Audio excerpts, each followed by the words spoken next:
name is Robert Lewis Hunter. I am a grantee of a specific grant through Vera. It's a mini grant specifically on documentation or documentary on local incarceration and how it affects both my community and how it affects the state as a whole.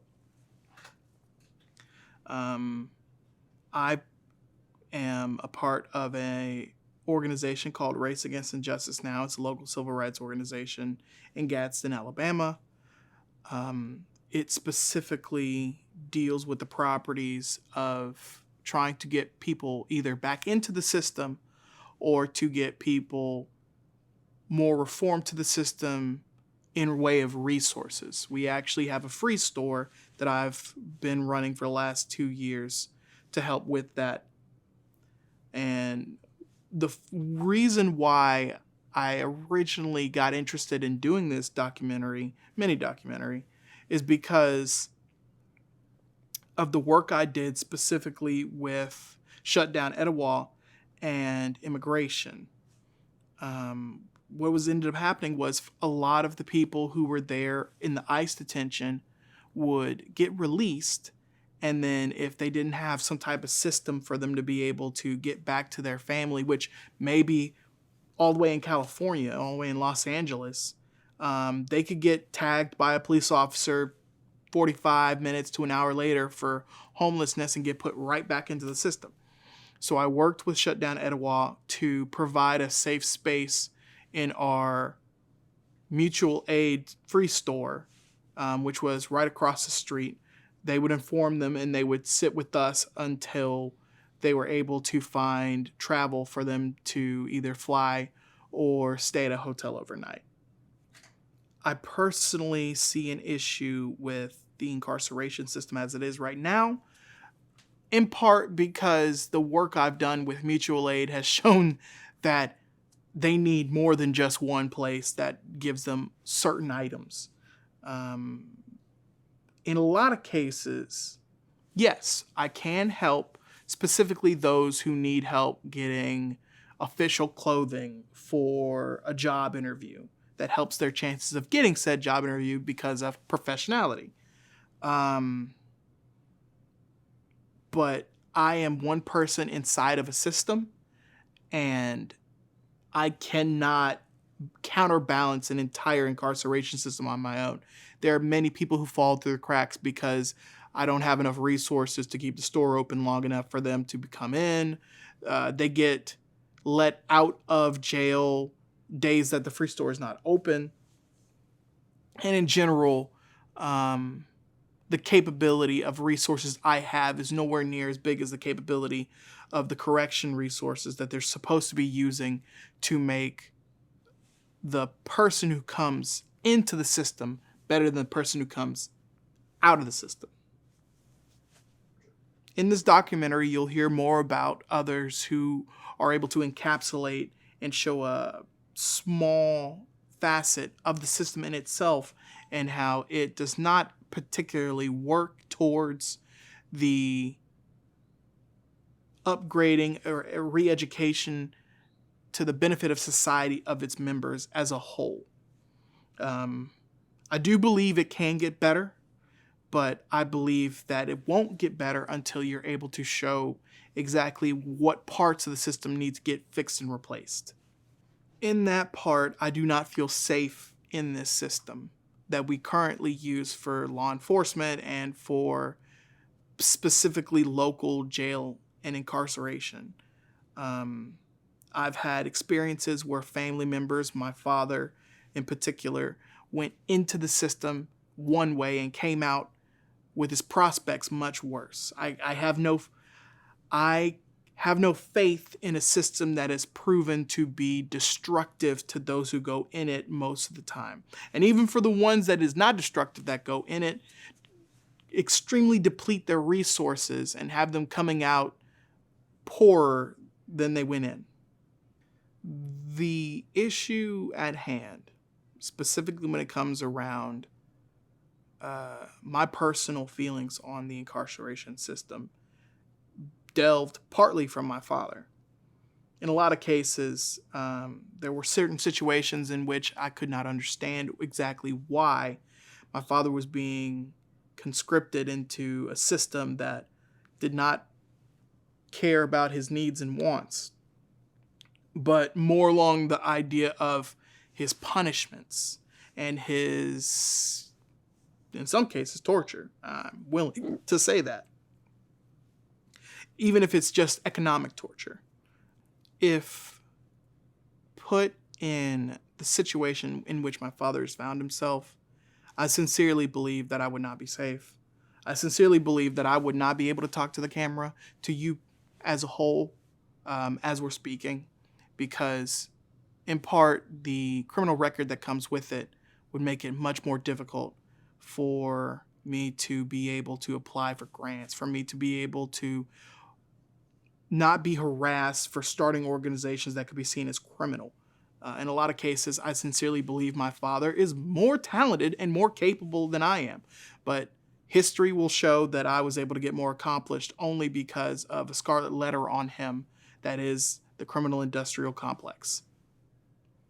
That is in part because I sincerely doubt that the capability that I was able to show to get my 2-year degree even is not something that is normally offered in my personal jail. If I remember correctly, GED is offered, but to better myself past a high school education, I do not think is possible. Not to mention, it may be financially impossible because once you go into prison, of course, you get a record and it makes it very difficult for you to get FAFSA. The only reason why I have my 2-year college degree at the moment is because of FAFSA. So it makes a resource depletion, even just getting to the point where I'm able to get a better education and allow me the resource and capabilities to get grants as the one that goes into this documentation. Outside of the actual lock and key situation our criminal justice system finds itself and our local jailhouse finds itself, there are other aspects of keeping that system running and a benefit society that needs to be addressed. One of them is the simple notification of offers and promotions and promotionals for those who are coming out of incarceration. For a lot of people, they're coming out because of fines, fees, and other issues. They're coming out poorer than they went in.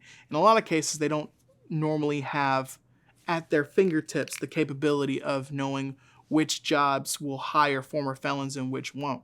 So there's time and energy and resources that are spent that may be already in the negative that could be better used to tell them ahead of time. That way they are able to create a system for themselves before they are released, which will lower the chances of reoffense and returning to the jail system. Because in a lot of cases, they're not given resources. So what ends up happening is those people who've paid their service and their time to society instantaneously become another criminal when they're homeless or they're in vagrant situations. There is no magic bullet for the problem. No, the root of the problem is the lack of change of the incarceration system going back to slave catcher days. The insignia is the same. The ability and capability of officers are the same. It has gotten better, but at the end of the day, it reflects a lot. There's a lot left to be done. If I were to suggest one thing that we could start with, is simple marijuana possession. In part because a lot of incarceration in itself is nonviolent drug offenders. I personally believe that while it is up to the state of Alabama to see exactly how they want to legalize or do not legalize weed, fines are more effective for both the person and the society as a whole, because a $500 fine for marijuana instead of 2 or 3 years not only adds to the society and adds to the system of resources, it doesn't instigate a person getting put in jail for a year or two, and it costs the system and society $300 to $400 minimum a month. Another hindrance in the system is specifically mandatory minimums. In a lot of cases, you see this with nonviolent offenders, where after 3 strikes, there's no hope. Even in many cases where judges decide that they would prefer a lesser sentence or more constructed sentence that isn't going to take the hope out of your ability to live life after your sentence. I think it adds extra layers of red tape to situations which are already delicate to begin with. I personally believe that while I am trying, I can do more. In a lot of cases, I got lucky, and my personal touch is what got me involved in this work. With the talents I have, there may have been an alternate timeline where I didn't care about the criminal justice system because my father wasn't wrapped up in it, or my community wasn't wrapped up in it. But because of the zip code in which I'm born, that changed. I believe that in part by doing this documentation and in part by advocating to legislators, I would be able to help bring some reform, maybe not major, but some reform before I die. I can't see bringing the next generation of my family into a situation where I got a first-hand look that if they don't get incarcerated, good. They're going to turn out mostly okay. But if they do, I have first-hand experience. It will tear me up. It will tear our family up. It will tear our resources up. So I personally want to do more, and I will be working on that until the day I die. When I started writing, I was at church, UCC, and I met this lady, and she had 3 sons. She had 3 sons incarcerated at one time. So she had been incarcerated herself. And at the same time, during that time, my son was too. And God was dealing with me about that. How are these people gonna know that people still care about them? You know, you're in this situation. Sometimes your family leave you, and you think God has left you, but He hadn't. Even though you do have to. I always say there are consequences for your actions. But and when I met her, and she and I was talking, and then we got together, and I told her one day, I said, you know what? I think it'd be a good idea if we start writing to these, your son, my son, and all the other ones that we can get names and addresses. And it was so good. Oh my, I can't even explain how good that was for them, and it was like medicine. Because when they would write, all of them wouldn't write, but when they would write back, it just looked like it would just jump off the pages, that they were just so glad to know that somebody cared, that they wasn't just put away because of what they had done. Sure, even the Bible tells you there are consequences for your actions, but God doesn't stop loving you because of that. He still loves you, even though He'll take you through this path of your consequences. But you have to know that on the other side, we are supposed to come out better. But getting back to that, that's how I started. That's how we started. And we asked the pastor if it was okay. And he said, oh, yeah, that's just wonderful. And it was. And I've had a set of twins that I've written to since they've been in there. At the same twins, relatives at the same time. I written this lady, and she was so excited that she wanted to become a member of our church. And then there was this, and then her youngest son, the same young woman who first was incarcerated, now her youngest son is in there.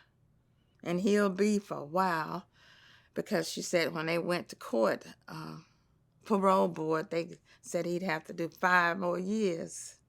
And I can't even imagine. He's already been in there 5. Now he's got to do 5 more because of fighting, He didn't kill anybody. It's because of fighting. And he was not going to, let people just abuse him. And he took up for himself, and it caused him to get more time. And that's how I got started. And I enjoy it because I know people have to know that you have mercy. We have to know that somewhere somebody is going to show us some mercy. And that's what I tell them. God loves you. He's going to show you mercy. And we're going to write to you about his word and his love. And we don't write about anything else. We don't ask them what did they do or nothing like that. We don't judge what they did. We tell them, in other words, we do positive because they already have enough negative as it is. I have a man in there that I was writing to. He should be my age or older, and he's been in there a long time. So you have all ages, and I have white people I write to too. They don't, I don't think I've had one to write me back, but that doesn't bother me. I don't care about that. There's another message that we are getting forward. It right now is designed for failure.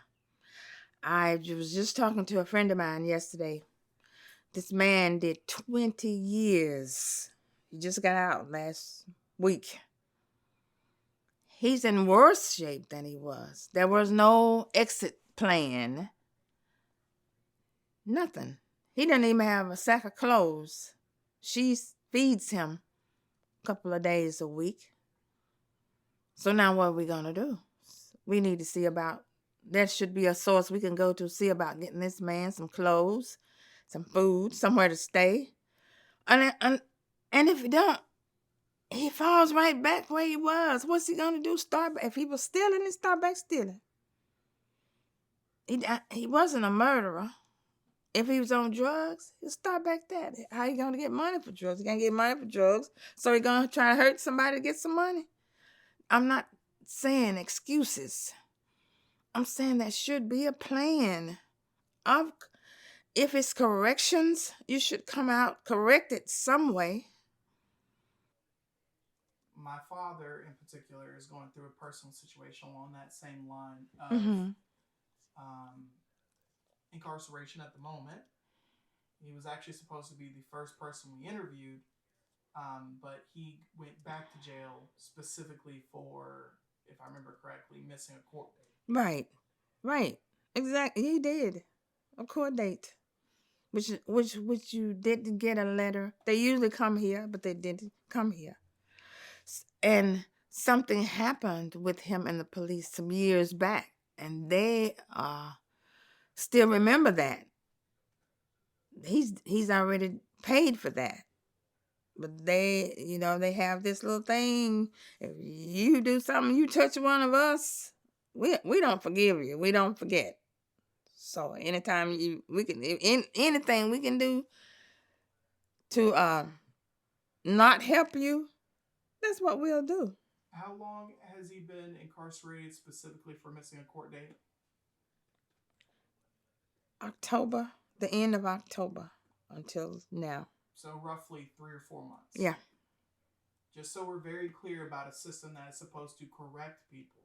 My father missed 1 day, and the punishment was not a correction of volunteer hours or express private chastising from the judge. It was explicitly, you cost the system 1 day. The system's going to need 3, 4, 5 months out of you. Yes. Equal because exchange. you What's have that much? disrespected me. That's what they're saying. You dissed me. You disrespected the judge and all. But it wasn't I knew it wasn't disrespect. I knew he forgot. I know that. And because I'm one of those people, when you wrong, you wrong. And he'll tell you, Mama tell me when I'm wrong. And they do expect you to keep up with your dates. I can see that. And I have no problem with that. He should keep up with his dates. But it didn't. I'm just saying, if the punishment was specifically you stole a piece of candy and now we're about to hit you with 3 months in jail, and then after you get out of jail, we're going to hit you with the fact that probably no candy store is ever going to hire you ever again. Yeah. Oh, that's one of the main things too. You don't just that's not one thing that happens. It's a domino effect of things. When you get to go a job, when you need to go to a job, get a job. Okay, here we go. Down, down, down, down. So you may get a chicken plant job, which is okay. There's nothing wrong with that. But the system to me is failure. It's doomed. I mean, it's like you're doomed to fail. And I'm sure there are some cases. I saw a young man on TV the other day that has been in there, I think 32 years. Oh Lord, 32 years. Somebody's helping him get a business. There are people that are helping people, but not here. And can you imagine if the population of people incarcerated or 60% black?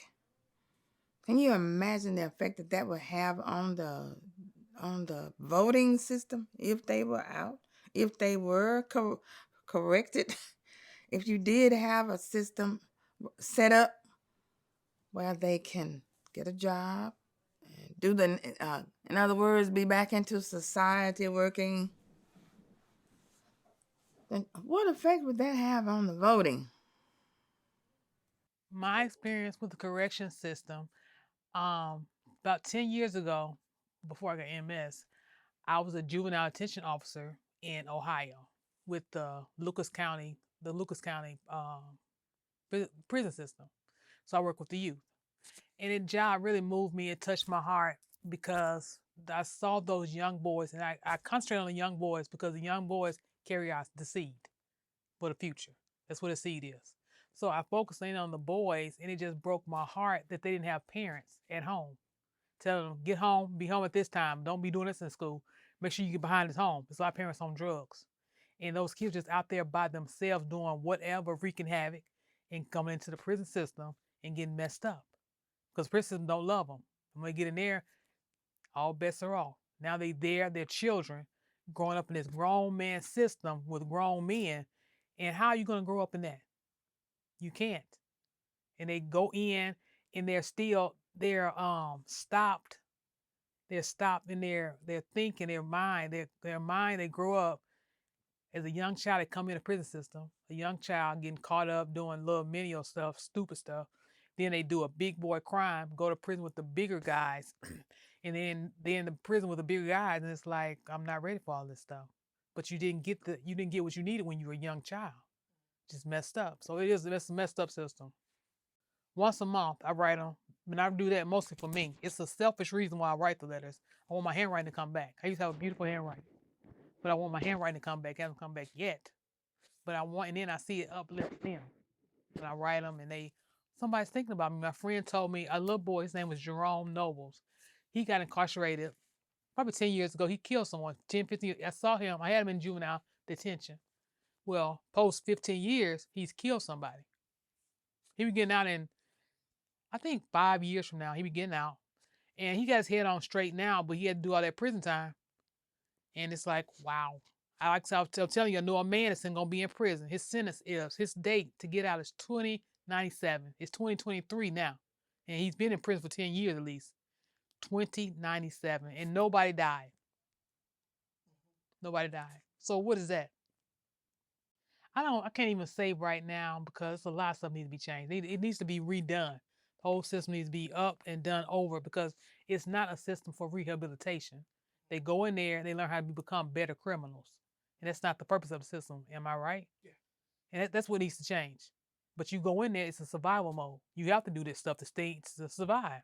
Go in there, you got to get in the gang with some other fellas to make sure you have protection against to get beat up or raped. I'll have to get in a gang too if I ran to prison. I would never want to go to prison. You go there. My friend that I write told me. He said, I was telling him I need some money. He said, I know how I learned how to take the strip off your credit card, go to an ATM and get a lot of money out. You messing with the IRS when you just like that? So that's some real time. I can't be doing no stuff like that. But he's telling me this stuff because he found out in prison. So there's no rehabilitation going on there. It's a meat factory, seem like. They turning out more and bringing them back in. Turn them out and bring them back in. My heart goes out to the boys that I write because they're young men and they don't. The one boy was talking to me. He's like, "How do you be a man?" He's asking me, "How do you be a man?" I'm not a man. But I knew to tell him, you got to come out here, pay your bills, get on your feet, pay your bills. Number one. That's one. That's my root thing. Pay your bills, and then I don't know if he knew how to get a job. I forgot what he told me. He's like, I don't know how to do none of that, Miss J. But a lot of boys are like that. So we have Tahir Osborne with us today. I brought Tahir in specifically to talk about the intricacies around bail in the local jailing system. She is one of the best people and advocates in general to specifically talk about this in the state of Alabama. Hello, Tahir. How are you doing today? I'm doing fantastic. I'm happy to be here. I'm happy to have you here. If you don't mind, could you tell us about yourself and about some of the work you do when it comes to incarceration and post-incarceration? So I am the co-founder and now executive director of Huntsville Bail Fund, which is a charitable bail fund based out of Huntsville, Alabama. But I've been involved in decarceration work for at least the last 5 or 6 years. I've been working at Huntsville Bail Fund for the last 4 years now. We were founded in 2020 after the murder of George Floyd.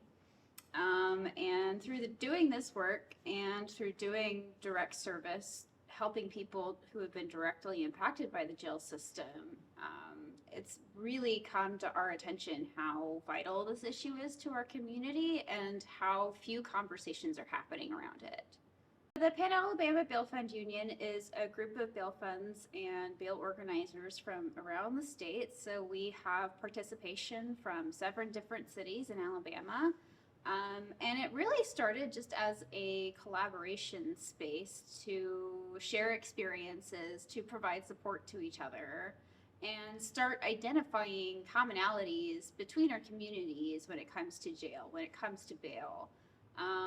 Again, these conversations have not really been happening in the community, and so being able to find each other and support each other, I really think has given us a voice, right? Because we're no longer alone and we're no longer just operating in one community, but we are comparing notes, we are sharing experiences, and really, I think building that deep root system that you need for grassroots work. We have some of the highest average bail amounts in the country. We also have just overall one of the highest incarceration rates in the country. And if you look at the history of pretrial detention in Alabama, our pretrial detention rate has continued to grow even as our conviction rate has stayed roughly stable, which means that we are locking up more people in jail but not actually convicting them, which is a huge concern to us, right? We are holding people who have not actually been convicted of a crime, and we are punishing them even though they have not been convicted of a crime. We would like to see a system where people are not being incarcerated simply because they don't have the ability to pay their bail or pay their court fees. But that requires pretty substantial changes to the way that we are doing pretrial detention. As a person who has ties that are at sometimes parallel to the system in itself, have you been able to cultivate any positive relationships to those who are actually working the system when it comes to bailing? So we have some good relationships with certainly defense attorneys and public defenders throughout the state, who are doing really excellent work, again, advocating for their clients and giving people a vigorous defense. And there are a lot of judges throughout the state who I think see these dynamics and are getting really frustrated with the people who are constantly filtering through their court system who don't actually belong there, right? Who see people coming in over and over again because they've been picked up by the system and now they're stuck, they're caught, right? And even just that influx of people who are coming in, don't have the resources to pay and are going back to jail. I think there are a lot of judges who don't feel good about that dynamic, but have not yet been presented with the opportunities to do something about it. Mandatory minimums take a lot of judicial discretion out of the equation, right? Judges who we elect to have good judgment are no longer able to exercise that judgment. And we've seen in this state that mandatory minimums tend to be extremely regressive. They cause a lot of racial disparities in incarceration. They are not equal when it comes to different charges. And so it's good to see that we have started to step away from mandatory minimums. What I'm concerned about is now the legislature wants to reintroduce some mandatory minimums, even in this exact legislative session.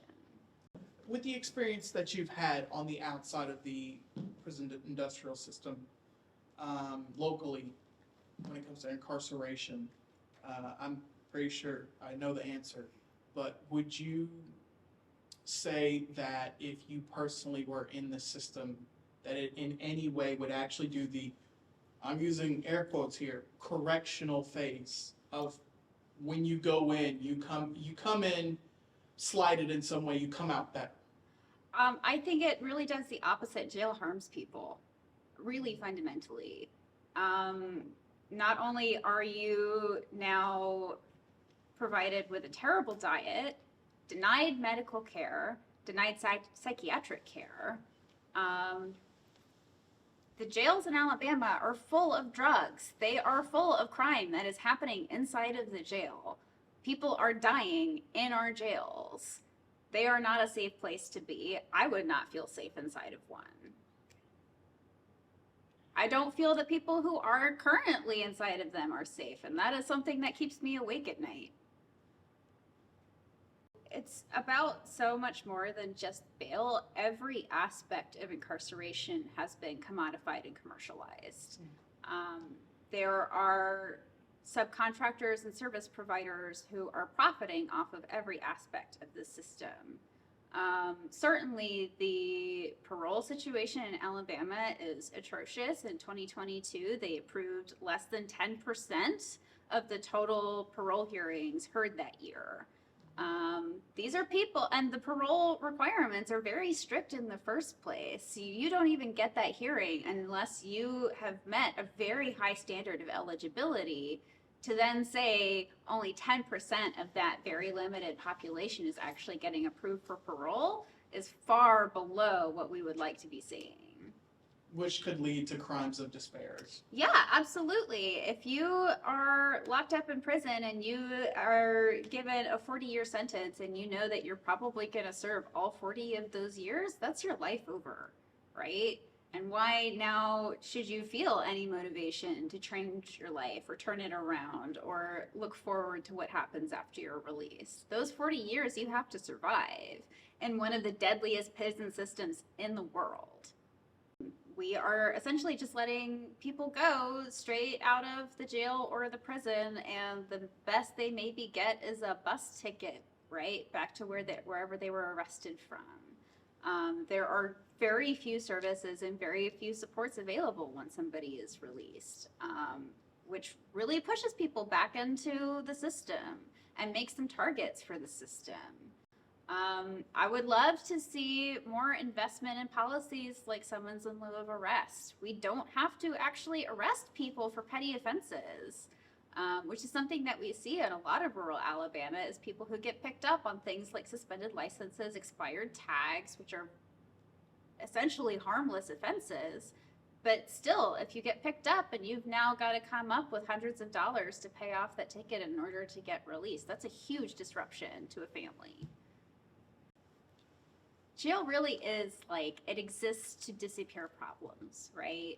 And I've seen that through my work, through the way that police really love to target people who don't have jobs, people who are unhoused, and use jail as a way to disappear those problems so that we don't have to see. So we don't have to see those people, those ugly people who are perceived as a stain, right? I don't think those people are. I think they are people who need resources, who need support, who we could be investing in, right? We could be investing instead of housing, instead of building jails, but we're not doing that because we've chosen to say that we're going to contain people and that's our answer.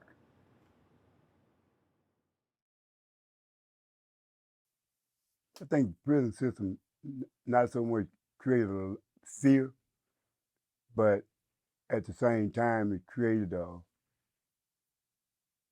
anger, a lot of animosity at the system as a whole because of some of the things I went through, some of the things I went to prison for.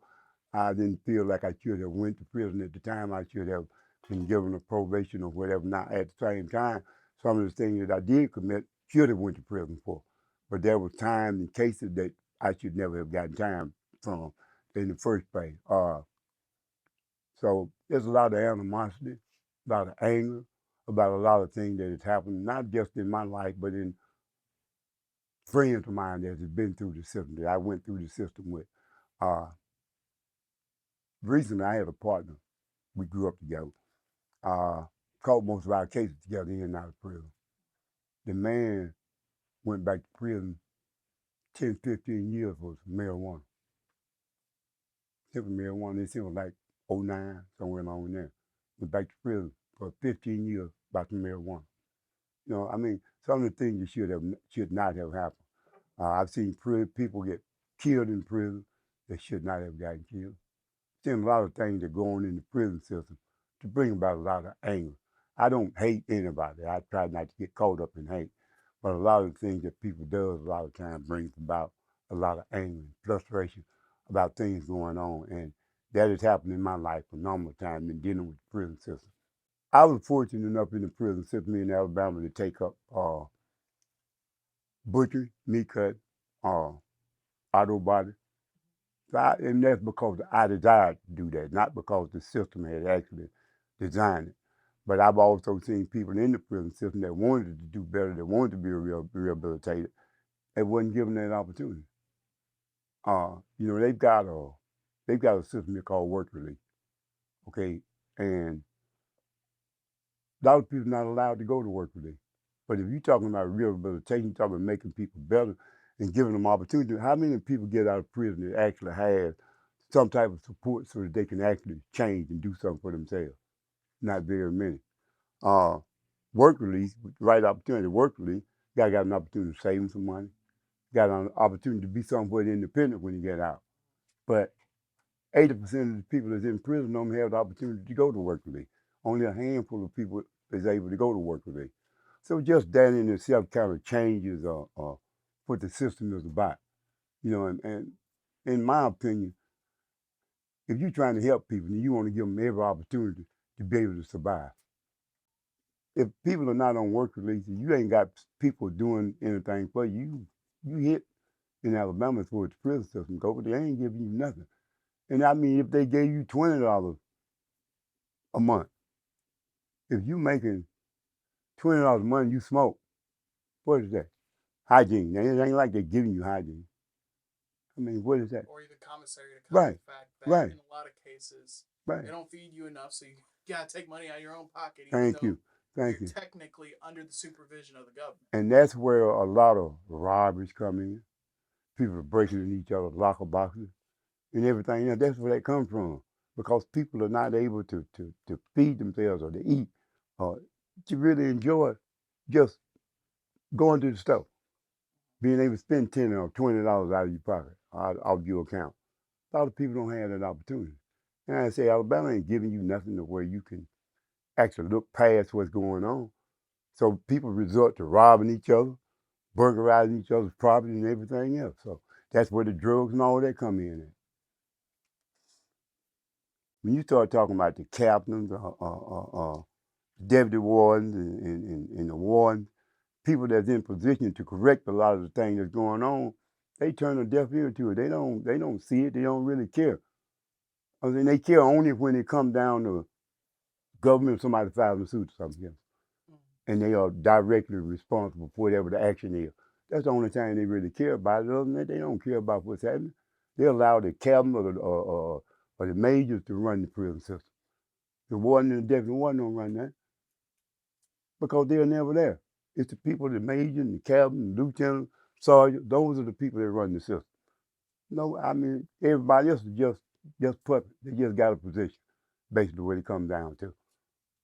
Were you ever given a chance to say, hey, this thing didn't work correctly after incarceration? Like looking back on it, did anyone ever try to reach out, try to No, say, no? no, no, no. Uh, I'm still in the process now of trying to speak to a lot of youngsters, go around to different institutions, churches, and speak to a lot of kids to try to give them a way out, and a different idea, a different view of what the system is all about. Uh, but I haven't talked with anybody that's really willing to accept that or to give you a chance to really do anything worthwhile. You know what I mean? If it doesn't involve money, they don't care. Plain and simple. If it doesn't involve money to where it's going in their pocket, to where they can get something from it, they don't care. You know what I mean? So you pretty much I'm sure that there are people out there that's really concerned and really cares about what's going on, but I haven't been able to run into any of them. So I don't think from the way things been. I've been in Alabama Department of Correction 25 years, and it ain't built on corrections. It's based on punishment. So no, I don't feel like it did me better. I feel like it did me worse.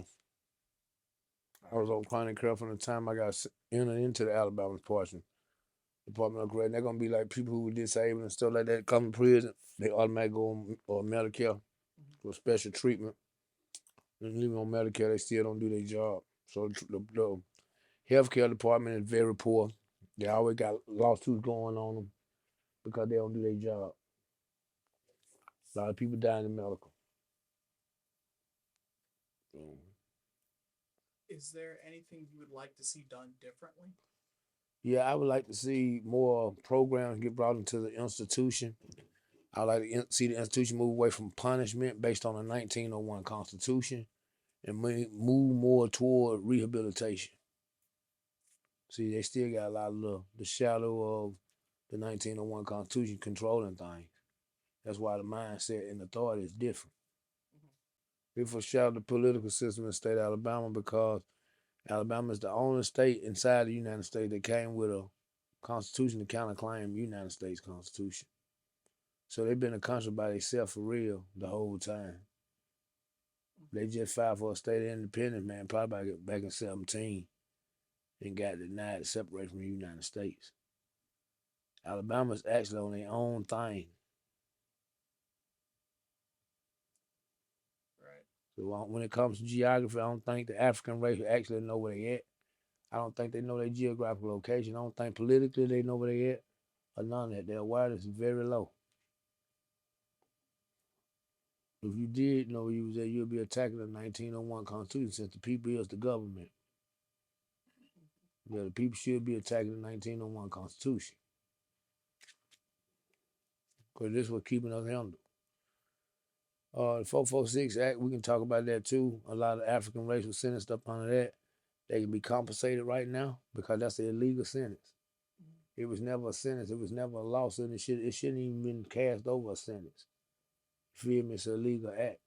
So anybody who's sentenced on the 446 Act can be compensated through the government, whatever department they came through, whatever district they came from. If they were sentenced up under that, they can be compensated up under that now. By the state of Alabama, by their political system being based purely on prison system for real. This is where they get their money at.